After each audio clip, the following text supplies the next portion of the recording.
दिनों जब फर्जी डॉक्टर्स के केसेस सामने खुलासे हो रहे हैं और स्वास्थ्य सेवाओं और डॉक्टरों पर कड़ी नजर रखी जा रही है, वहीं ग्वालियर में एक ऐसा मामला सामने आया है जिसने न सिर्फ स्वास्थ्य विभाग बल्कि राजनीति और प्रशासन को भी सवालों के घेरे में ला दिया है।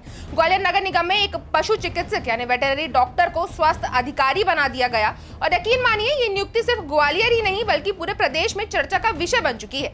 आप सोचिए, अगर आपको पता चले कि एक वेटरनरी डॉक्टर की नियुक्ति का फैसला किसी मंत्री की सिफारिश पर हुआ है तो क्या ये महज एक प्रशासनिक गलती हो सकती है या फिर राजनीति के बड़े खेल का हिस्सा। इस रिपोर्ट में हम जानेंगे कि कैसे एक सिफारिश ने ग्वालियर की जनता के बीच बड़े सवाल खड़े कर दिए हैं और कैसे इस नियुक्ति के पीछे एक बड़ी राजनीतिक चाल छुपी हुई है। क्या है पूरा मामला और क्या है इस नियुक्ति का राजनीतिक कनेक्शन, जानने के लिए वीडियो आखिरी तक जरूर देखें। ग्वालियर नगर निगम ने डॉक्टर अनुज शर्मा, जो एक पशु चिकित्सक है, उन्हें स्वास्थ्य अधिकारी के रूप में नियुक्त किया था। ये नियुक्ति कई सवालों को जन्म देती है क्योंकि स्वास्थ्य अधिकारी के पद के लिए MBBS डिग्री बहुत जरूरी होती है, लेकिन डॉक्टर शर्मा के पास ये डिग्री नहीं थी और ये मामला तब सामने आया जब डॉक्टर अनुराधा गुप्ता ने हाई कोर्ट में इस नियुक्ति को चुनौती दी। उनका कहना था कि एक वेटरनरी डॉक्टर को ह्यूमन हेल्थ से जुड़ा पद नहीं देना चाहिए। कोर्ट ने इस मामले पर संज्ञान लिया और ग्वालियर नगर निगम से जवाब भी तलब किया।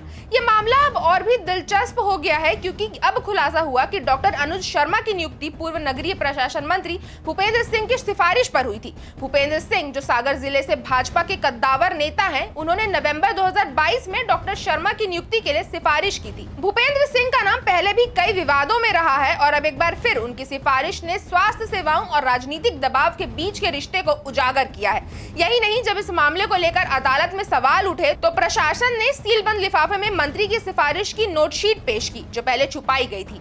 हाईकोर्ट ने ग्वालियर की इस नियुक्ति पर तीखी टिप्पणी की। न्यायालय ने कहा कि क्या ग्वालियर की जनता को जानवर समझ लिया है। कोर्ट ने ये नियुक्ति को गलत ठहराते हुए डॉक्टर शर्मा को तुरंत उनके पद से हटाकर सागर भेजने का आदेश दिया।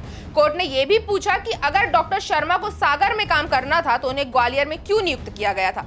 इसके अलावा अदालत ने यह भी सवाल किया है कि कैसे राजनीतिक सिफारिशों के आधार पर प्रशासनिक फैसले लिए जा रहे हैं और क्या यह स्वास्थ्य सेवाओं की गुणवत्ता पर असर डाल सकता है। यह मामला सिर्फ एक नियुक्ति का नहीं है बल्कि ये पूरे स्वास्थ्य क्षेत्र और राजनीतिक दखल को लेकर बड़े सवाल खड़े करता है।